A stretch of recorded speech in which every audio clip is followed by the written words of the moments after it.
Hello guys, what's up? So in this video I'm going to show you how you can get to TikTok face zoom filter or the face zoom effect and how you can use that filter.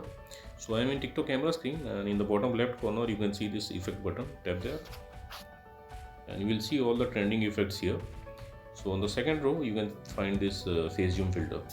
This is the face zoom filter. So to use this filter you have to tap on the camera screen and wherever you will tap it will zoom to the particular point. So let me zoom to my nose.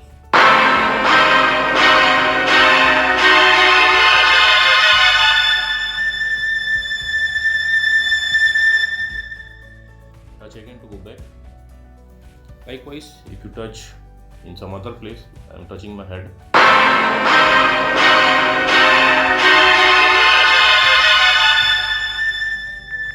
So that's it guys. Likewise, you can use this zoom filter and find this zoom filter on TikTok. So thanks for watching the video guys. See you in the next video.